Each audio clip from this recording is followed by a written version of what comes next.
رب اشرح لی صدری ویسر لی امری واحلل عقدۃ من لسانی یفقہوا قولی واجعل لی وزیرا من اہلی۔ بسم اللہ الرحمن الرحیم۔ شق صدر یعنی سینہ مبارک کا چاک کیا جانا۔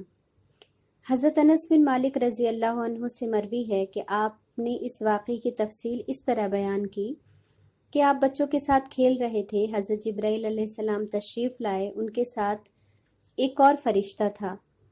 انہوں نے آپ کو لٹا کر سینہ مبارک چاک کر دیا، پھر آپ کا دل نکالا، دل کے اندر سے بھی ایک لوتھڑا نکال کر فرمایا یہ شیطان کا حصہ تھا جو نکال دیا گیا، پھر دل کو سونے کے طشت میں زمزم کے پانی سے دھو کر جوڑ دیا اور اسی جگہ پلٹا دیا۔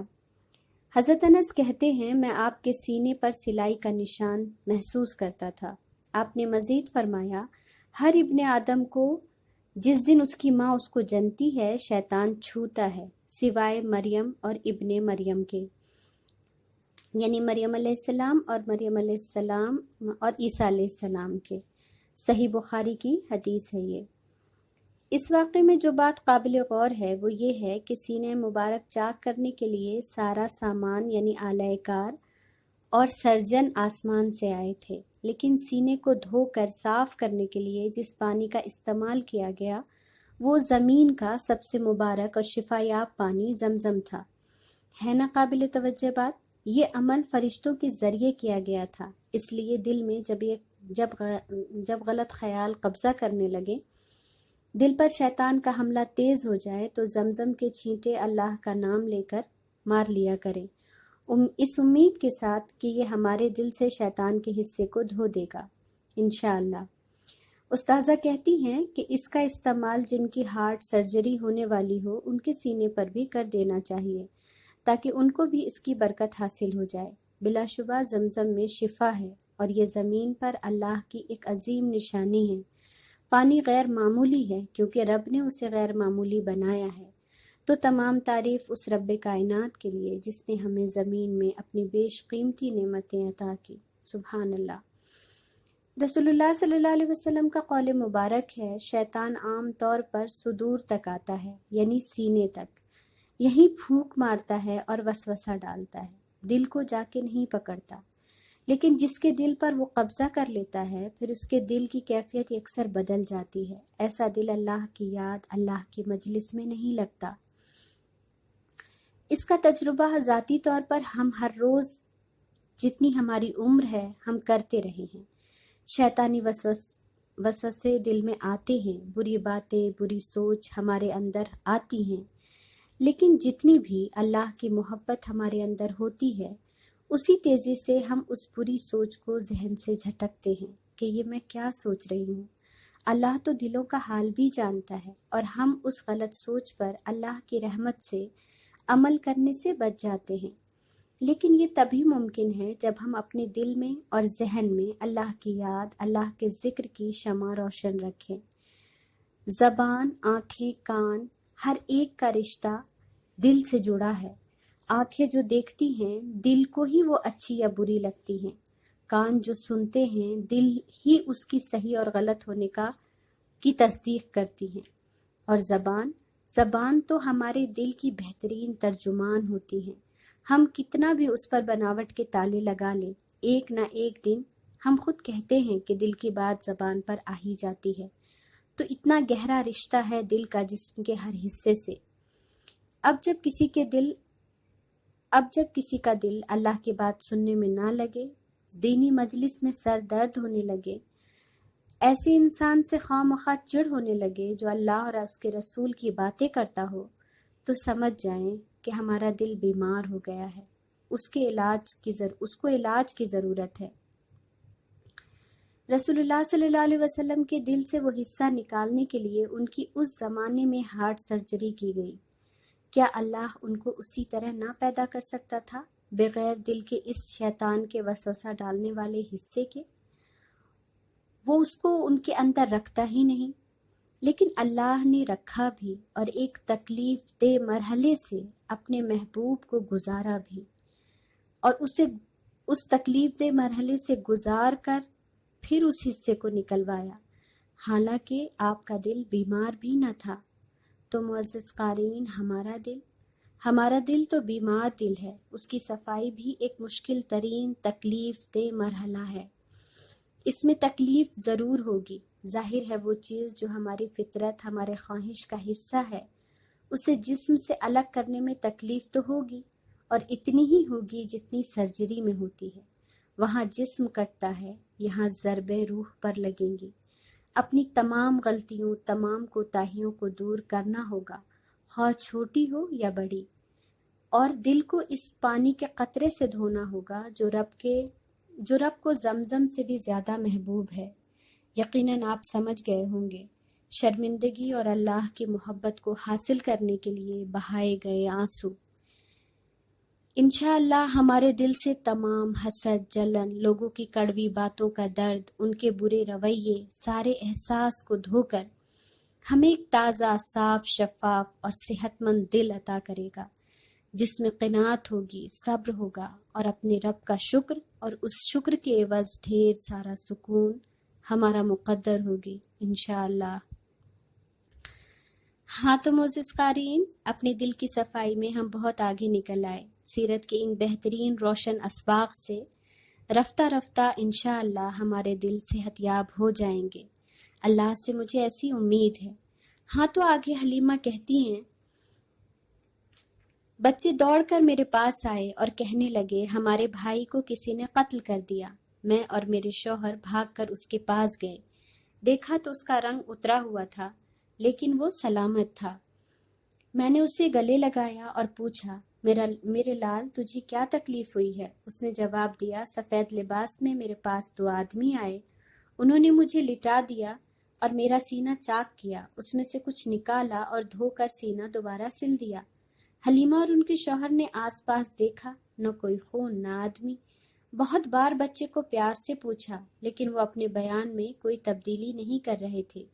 حلیمہ اور حارث اپنے ننھے محمد کو جانتے تھے، ان کی عادت سے واقف تھے، وہ ہمیشہ سچ ہی بولتے تھے۔ اس یقین نے انہیں اور بھی پریشان کر دیا۔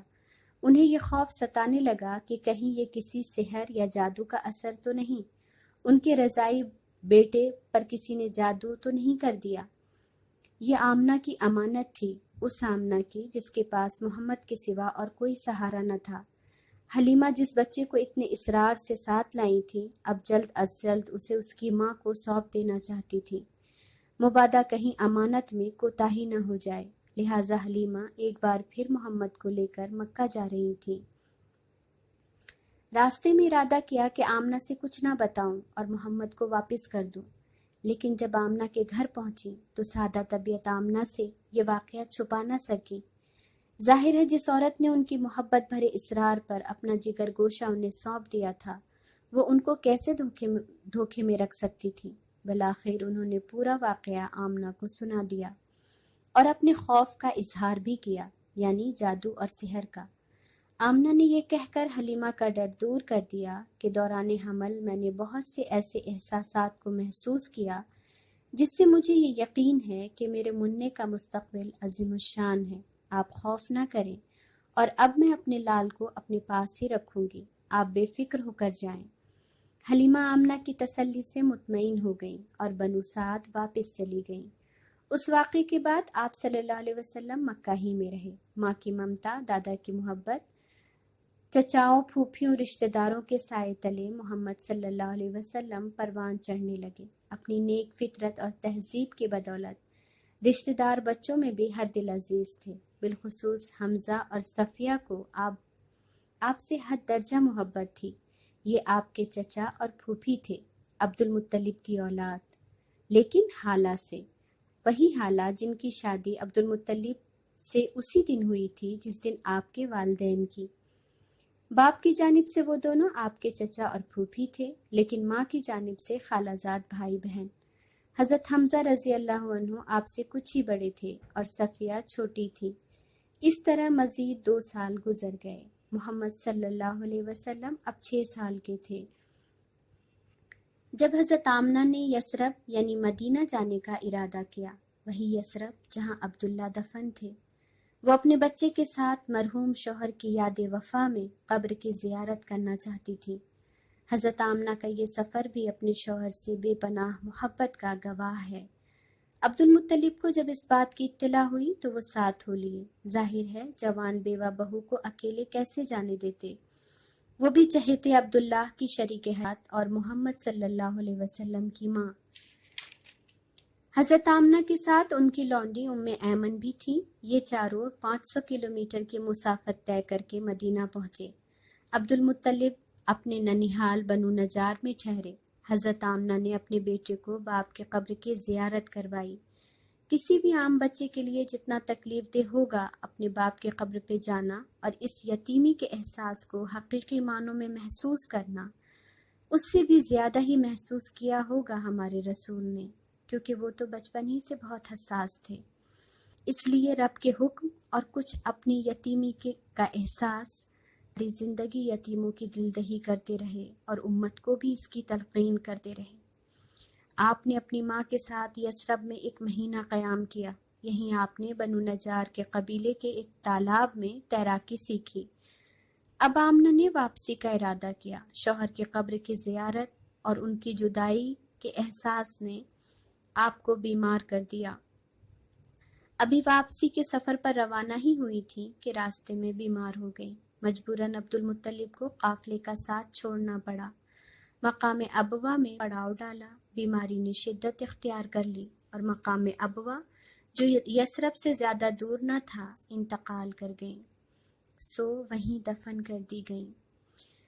ننھے محمد نے تو ابھی یتیمی کو جانا ہی تھا کہ ماں بھی چل بسی۔ ماں کا وجود بچے کے لیے سائبان ہوتا ہے، جس کی چھاؤں تلے وہ خود کو محفوظ اور پرسکون سمجھتا ہے، لیکن محمد صلی اللہ علیہ وسلم سے وہ سائبان ہٹا لیا گیا تھا، کیونکہ انہیں اسوہ حسنہ بننا تھا، یعنی رول ماڈل اس بچے کے لیے بھی جس کے ماں اور باپ دونوں نہیں ہوتے ہیں۔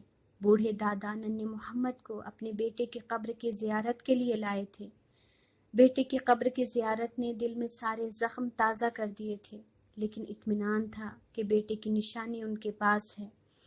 جوان بیوہ بہو کی موت نے ساری ہمت یکبارگی ختم کر دی تھی۔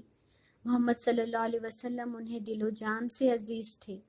دوسری طرف جان چھڑکنے والی برکت بھی ساتھ تھی۔ دونوں نے آپ کو حد درجہ شفقت اور محبت سے سنبھالا اور سمجھ لیا کہ محمد اب ان کی ذمہ داری ہے۔ معصوم محمد صلی اللہ علیہ وسلم باپ کے قبر کی زیارت کے لیے گئے تھے۔ شفیق ماں کو بھی دفن کر آئے۔ آپ صلی اللہ علیہ وسلم ابوا سے دادا عبد المطلب اور پرشفقت لونڈی ام ایمن کے ساتھ مکہ لوٹے۔ سبحانک اللہم و بحمدک نشہد ان لا الہ الا انت نستغفرک و نتوب الیک۔ سبحان ربک رب العزة عما یصفون وسلام علی المرسلین والحمد للہ رب العالمین، آمین۔ جزاکم اللہ خیر۔